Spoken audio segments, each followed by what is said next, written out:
Hey, Bud Haggerty with I Can Fix That. Today we got a doozy. Behind me is my 2006 Lincoln Town Car. I've had it for 3 years. I bought it. Sweet deal buying this thing. I've had it for 3 years.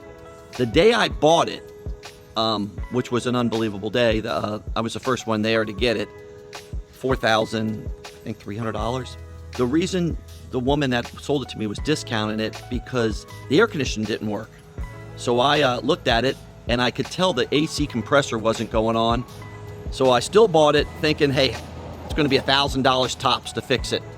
So when I got it home, I looked up a local AC shop that I had a pretty good reputation. I took it over there and they said, oh, we'll check the system out for you, I think for $120 or something like that. Dropped it off. Sure enough, a couple hours later, they call me and they tell me she's leaking like a sieve. That's the exact words, leaking like a sieve. So they were able to tell me, add my total bill up. We're going to change the dryer. We're going to do blah, blah, this. We're going to do that. It's going to cost me about $900. So I said, you know what? I got something else I want to try before this. So take a look at these two products I bought. This is what I was going to try. First one is the AC Pro 3-in-1 stop leak. That cost about, with tax, $30. And the second is just a regular generic can of Freon. That was about, at the time, like $3. Those were the two products that I was going to use. I was going to try to put those two in there, and that was my plan before I would embark on spending $900 on a car. That's $4,200. Well, I go pick it up, I pay my bill. On my way home, I turn the air conditioner on, obviously. She's blowing cold. I mean, really cold. And I'm thinking, you know what? They just charged the system to find out if there's any leaks, and this isn't going to last long. So I said, I'm going to wait. There's the two products on the hood right there. I'm going to wait till the system fails, and then I'm going to go through this protocol and see if I can stop the leak myself. Well, a week goes by. 2 weeks go by. 3 weeks go by. I'm calling my friends up. They said, when are you going to do that? A month goes by. Not to bore you. A year goes by. 2 years. It is now 3 years later. 3 years! And my air conditioner compressor finally started getting intermittent. Like going on, going off, going on. I know it's getting low. So today has come where I'm going to put the 3-in-1 stop leak in there, followed up by Freon, and see if that gets my baby back to cold air for a couple more years. It might work, it might not. But I've been waiting so long to do this, so let's get on it. Okay, I got my hood open. Now I'm going to take you in over here and I'll show you the compressor. Let me see if I can zoom in on that. It's down in the corner over there, but listen to this. Let me zoom in on here. Do you see that pulley pulling in? Every time the compressor kicks on, it tries to pull that in a little tight like that. So it's off. There it goes, on, intermittent. You see it's intermitting. The compressor is not staying on full time. And the reason, I think, is because it's low on Freon because of a small leak.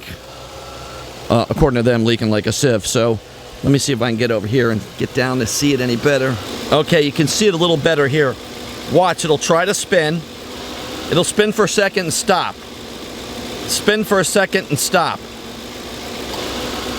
Okay, here's the product, and it's got what I really like. No tools required. Over here it says what it can do. It repairs metal leaks in the evaporator, condenser, compressor, and the dryer, which is really nice. I guess it swells the gas, the rubber seals up because it'll help seal the O-rings. It red dye detects larger leaks. I guess if I see a red dye after we put it in, that might be too big because it requires a small leak. This can take care of a small leak. If you got a big leak, you're out of luck. But helps eliminate harmful moisture. How about that? Didn't even know it. Okay, so we're going to throw this in, and it says to do this, what we got to do is turn the car on, crank the air conditioner up to the coldest, put it on max, boom, and we're going to connect this, pop this little guy off, shake it up real well. They said to shake it.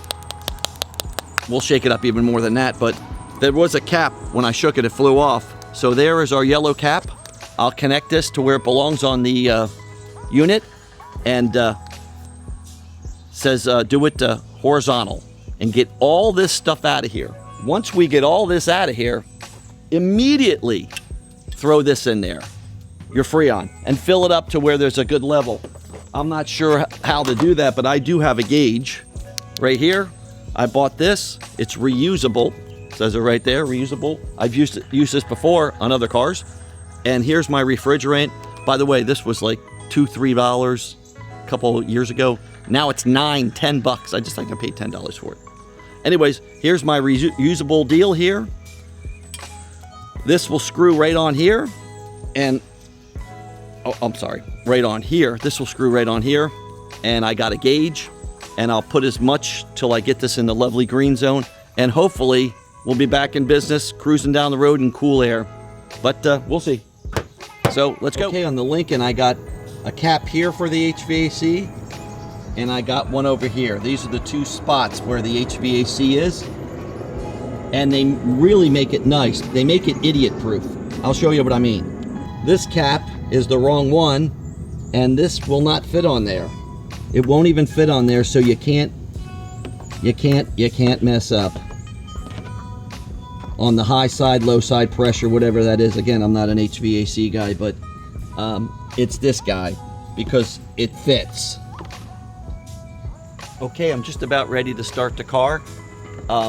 After I shook it up, I'm gonna put this right here and press it there. They said make sure this stays lower than this can at all times. Empty the complete content in there, and then immediately follow up with this guy right here, which I got all set up. I'll put it on and I'll fill it back up, and I think we're ready to go. One last thing, just to, like I said before, this is for small leaks. The product says if your leak, if you can hold Freon for 2 weeks with one can, for 2 weeks, this is the guy for you. But if it's like immediately shot the next day or two, your leak's probably too big to seal up with this. But it's worth a try, I'm telling you.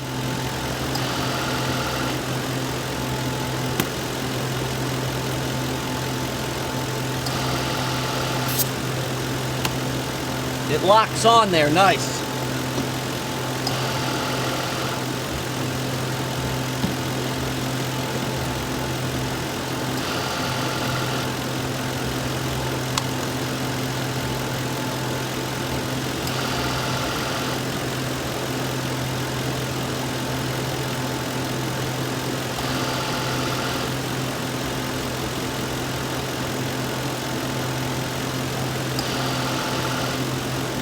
Nice pink color.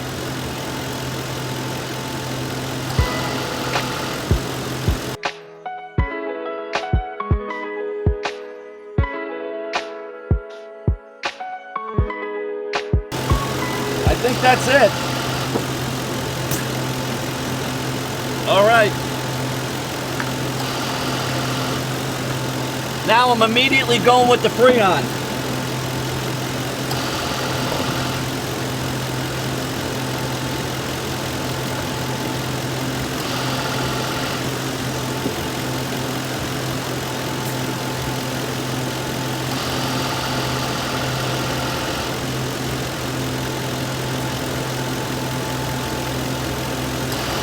I'm squeezing this down. This can's getting cold. That means it's going in. I hear the compressor. It just went on full time. Oh boy. And this can is getting cold. I went into the green zone.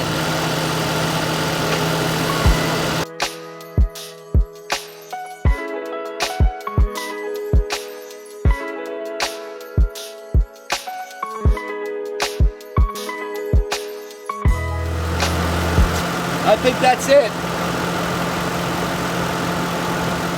Okay, I'm in the green zone. I put the whole can in there, and you can hear that compressor. It is completely full-time going. Okay, just to show you, I had this on auto all the way down to 60 degrees on both of them before I did this, and she is blowing cold right now. I don't know how much longer I could stay in this car without getting a sweater, but I'll see what I can do. Okay, I'm gonna leave it run for a little bit, even though I didn't read it anywhere. Just I want that system to run all that stop leak product that I put in there, which really wasn't a lot. There's not a lot in that can. That can looks real big. I would say it's filled with just at the little bit at the bottom. When you pick it up, you're going, it almost feels like it's empty before you even put it in, but I'm gonna let that circulate through that system. So I'm gonna leave it run for a while and before I shut it off. And then from there, we'll see if we're in business. Well, that's it. Pretty easy job. Hopefully this fixes it. We won't know right away, so don't get too excited. Even though we got cold air and everything, it doesn't mean it's fixed. This thing's got to hold for at least 2 weeks, maybe, well, it's got to hold forever, but the longer it holds, the better chance you have of really not having a major problem. So if I go a week and it's still working, I'm going to be in a pretty happy camper. 2 weeks, great. It'll definitely get me to winter, because right now we're in September. So anyways, I hope that was helpful. If you like it, hit that subscribe button. I got to get to 500 subscribers to monetize. So I'd appreciate it. You guys all have a good day and stay cool. Another thing I wanted to point out that makes this video worth watching is here I took it to a place that I thought was reliable and were going to give me an honest opinion of my HVAC system. They were totally going to rip me off. You know, that's another thing about doing things yourself. You know what you're going to do. You're your own master. So if I can fix it without taking it to somebody, because this trust issue, it kind of sucks in the mechanical world. There's some great guys out there, don't get me wrong. There's a lot of mechanics that are honest. But the 10%, I don't know what the number is, that are bad, it irks me. And I hate to see the consumer get ripped off. So it's just something to keep in mind.